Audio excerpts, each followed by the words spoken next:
Well, this was pretty damn cool to see. I'm John Renton with the retro review of World Class Championship Wrestling Cotton Bowl Extravaganza 1 from October 27, 1984. This comes from Classic Wrestling Stuff on YouTube. They have a lot of other events, as well as a channel called 4 Wrestling Fans, not I Am Number 4, as I said in my NWA-CWF Battle of the Belts 2 review. It's really cool that channels like this exist, uploading videos as full and complete as possible of territorial wrestling events. Just really, really nice to see, even when it was obvious that World Class Championship Wrestling had the boom. They were still pretty hot in Dallas and the Metroplex area, but within a couple years, crowds were just depleted and the talent had depleted, and just a whole lot of factors would lead to World Class Championship Wrestling basically folding, I think by late 88, early 89.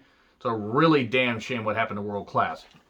But let me know your thoughts on this show in the comments. So, from the Cotton Bowl in Dallas, which makes sense because it would have been weird if it was the Cotton Bowl Extravaganza in, I don't know, Portland, Maine, or, somewhere in South Dakota. Would have been a bit strange there since it would have been geographically correct or not geographically correct.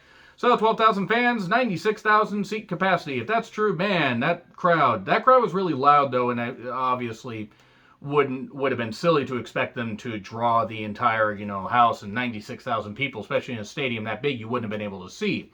But the crowd was really loud, and they loved the Fantastics and the Von Erichs, and there were a few matches cut from this event, which was probably smart given the matches involved. So Bill Mercer welcomes us and does commentary. America the Beautiful, sung by the ring announcer, sung in the largest quotations possible, wasn't very good. Iceman King Parsons versus Hacksaw Butch Reed. We Are Family by Sister Sledge, bringing Iceman King Parsons to the ring, which is kind of cool. Also, kind of note, it was obvious that this was taken from a couple master tapes, because the video quality during some of the entrances was a little bit dodgy, but once it got to the matches and the post-match brawls and all that stuff, there was, better video quality, because you can only do so much with the master tapes when the video quality wasn't all that good anyway. But really cool that events like this exist as, complete as possible, because this stuff may not exist on Peacock for a while, if ever. So the crowd obviously loved Iceman. It was funny that Butch Reed kept calling him Ice Cream Boy, and he was going to, kick all the ice cream out of his ass. I don't know why that made me laugh, but whatever. It was funny. It ends in a 10-minute time limit draw, and it looked like Iceman was almost supposed to get the victory, but he just needed 5 more seconds. But no, we didn't get that. Matches like Killer Khan versus Jewel Strongbow, easy for me to say. Norvell Austin versus Skip Young in a time limit draw. Buck Zumhoff, who is burning in hell, will be burning in hell soon, but he's rotting in prison now for all the bullshit he did. Fuck Buck Zumhoff, and fuck the fact that he ever existed, good fucking God. Read up on that guy and you will know why I said that. He took on Coco Ware. These are all cut. Probably good, even though I would like to have seen Coco Ware before he got to WWE, and Norvell Austin, who is pretty good talent. So, Missing Link with Skandar Akbar took on George Weingroff. Missing Link loved using head to finish off his opponents. Have fun on seeing that. He gets a battering ram from behind. Terrible when somebody gets you from behind with a face full of head, and as opposed to a face full of ass, and gets a victory 1, 2, 3. It lasted 4.5 minutes, and really probably should have only gone 2. And then Kerry Von Erich took on Butch Reed in a $5,000 arm wrestling contest for the Arm Wrestling Championship. The Arm Wrestling Championship, they had championships for everything. Brass Knuckles championships. Hell, they had a goddamn NWA Bahamas championship in Florida. I don't know why. But anyway, Reed kept stalling, kept trash talking. Kerry won, and then he said the table sucked. The table, betrayed him. Damn you, table! And then, I don't know why he would talk like that. And then Kerry beats him again, and then Butch just leaves. So, the Fantastics, Fulton and Rogers, took on El Diablo and Kelly Kinitsky, eldest son of Gene Kinitsky, who apparently lives near the Canadian border in my state, which is actually kind of funny. I'm about 75 miles from the Canadian border, and he lives in a city right next to it. But that's kind of cool, and it makes sense. Gene Kinitsky, well-known talent in here and in Canada and really all over the world, former NWA champion.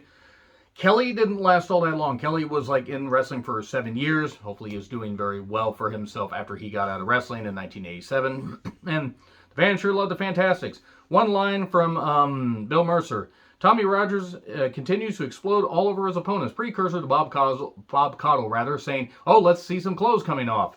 And then the pace was good when the faces had the advantage. Unfortunately, when the heels got in there, yeah, they were doing the grind down pace and all that stuff. But we get a top rope splash that I believe Bill Mercer called a flying body slam. I don't know why he would call it that. Rogers gets victory 1, 2, 3. It's time for the main event.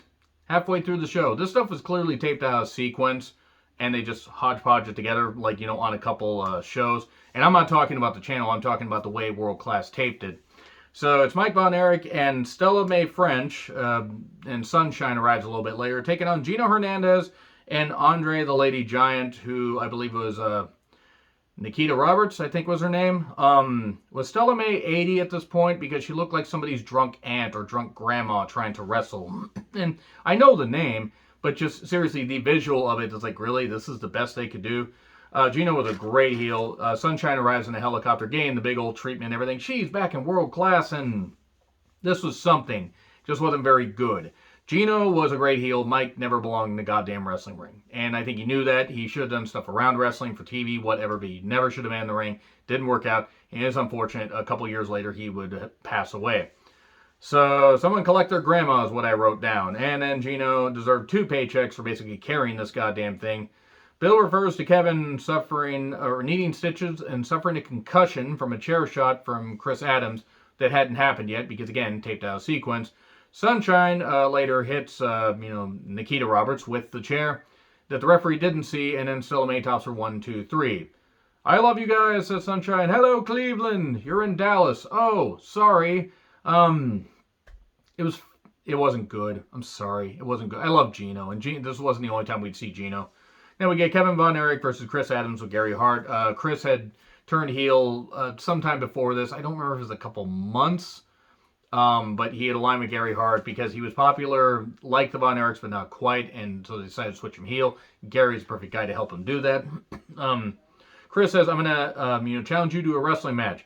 I'm going to embarrass you in front of your mother, in front of your father, in front of your family, in front of all these people. That's a line that you would see on the World Class Championship Wrestling documentary that WWE did. And also especially on the, I would say somewhat better, longer World Class documentary that happened before WWE bought the tape library.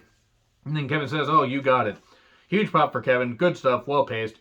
Adams does a dive later, which was kind of cool. And they just hit the rope, like the little string. Hey, kids, don't come across this. And then some, just right at the end, it's like they went to the finish really quickly because we got a bridge pin and Kevin wins.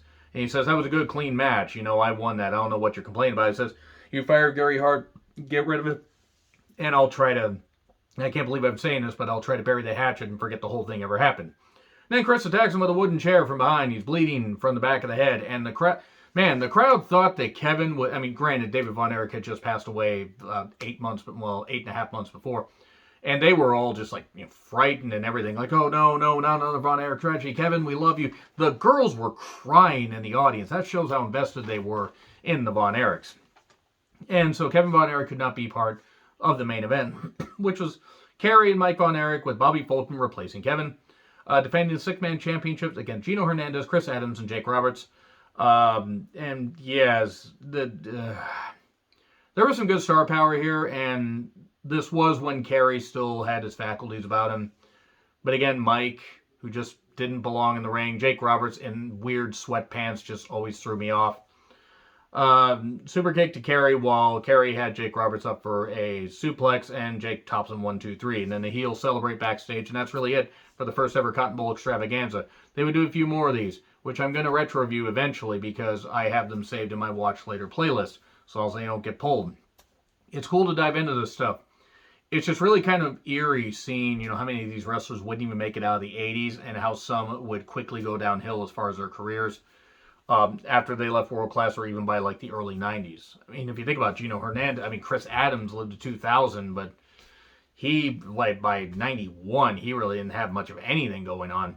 It's just really, really sad what happened to the World Class roster, the company itself. But anyway, let me know your thoughts in the comments. Like, share, subscribe, Twitter handle in the description. I'm John Retlin. I'll see you soon.